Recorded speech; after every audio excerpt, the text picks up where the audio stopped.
প্রথমবার যখন আমি অনুমতি চেয়েছিলাম তখন ১ নম্বর কেস ছিল মাননীয়া শেখ হাসিনার বিরুদ্ধে।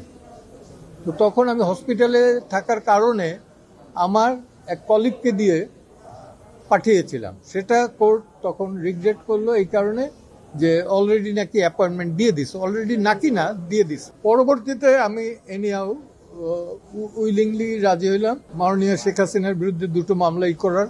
কিন্তু প্রথম মামলার জাজমেন্ট বের হওয়ার সাথে সাথেই দেখলাম ইউটিউবে যে মাননীয়া শেখ হাসিনা উনি যেটা বলছেন, সেটা আমি যেটা পাইছি সেটা হচ্ছে উনি বলছেন যে এই এমনই একটা হইলো, সেখানে জেডাই খান পান্নার যাওয়ার কথা ছিল কিন্তু সেও যায় না।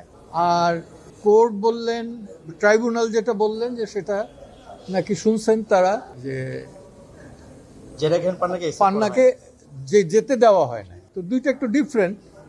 আর দ্বিতীয়ত বলা হলো যে আপনি যে পরবর্তীতে রিগ্রেট করলেন, আমরা রিগ্রেট করছি, লেখা আছে সেখানে যে আমার ব্যক্তিগত এবং শারীরিক কারণে আমি মাননীয়া শেখ হাসিনাকে প্রতিনিধিত্ব করব না। কারণ এখানে আমি একটা মিডিয়ায় নাকি বলছিলাম, আমার খেয়াল নাই কখন কি বলি, যে আদালতের প্রতি আস্থা নাই। তো আমি, এটা তো স্বাভাবিক যে কোর্টের বিরুদ্ধে আস্থা নাই এই ধরনের মামলা কিন্তু দিতেন। পূর্ব পাকিস্তান সুপ্রিম কোর্টের চিফ জাস্টিস ছিল চিফ জাস্টিস হাসান ইমাম, তার বিরুদ্ধে অনাস্থার একটা প্রস্তাব নিয়ে এসেছিলেন যে ওই কোর্টে মামলা করবেন না। কেন?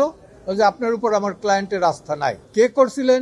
বাংলাদেশের প্রথম অ্যাটর্নি জেনারেল মরহুম এম.এইচ খন্দকার, সাবেক অ্যাটর্নি জেনারেল এ.জে মোহাম্মদ আলীর পিতা, এবং উনি বাংলাদেশের প্রথম অ্যাটর্নি জেনারেল ছিলেন সম্ভবত এটা 1964-এরই। ডিএলআরএ বা পাকিস্তান ল রিপোর্ট জার্নাল এগুলোতে পাবেন আপনারা। ভয় পাওয়ার প্রশ্ন নাই। না না না না, বারবার তো অবস্থান পরিবর্তন করি না। আরো কয়েকবার বলো, উদাহরণ দাও, বারবার যে বললা। আচ্ছা, আপনি ফেসবুকে আপনি ফেসবুকে যেটা বলছিলেন যে আমার ক্লায়েন্ট এই কোর্টের প্রতি আস্থা নাই, এই কারণে আমি এটা মামলা লড়তে পারি না, এটা আপনি আপনার ফেসবুকে, আমরাও এটা নিয়ে নিউজ করেছিলাম। কোর্ট বলছে যে এই যে কথাটা আপনি বলেছেন তার মাধ্যমে আপনি ট্রাইব্যুনালকে প্রশ্নবিদ্ধ করেছেন। আপনার বক্তব্য কি? আমার বক্তব্য, ট্রাইব্যুনাল কতটুকু, ট্রাইব্যুনাল না, টোটাল বিচার ব্যবস্থা এটা কতখানি আস্থায় আছে কি না আছে, এর সবচেয়ে বড় সাক্ষী আপনারা তো সমাজের আয়না। আপনারাই বলতে পারবেন যে মানুষ পুলিশ এবং বিচারের দ্বারস্থ কখন হয় এবং হয়ে তারা সন্তুষ্ট কিনা।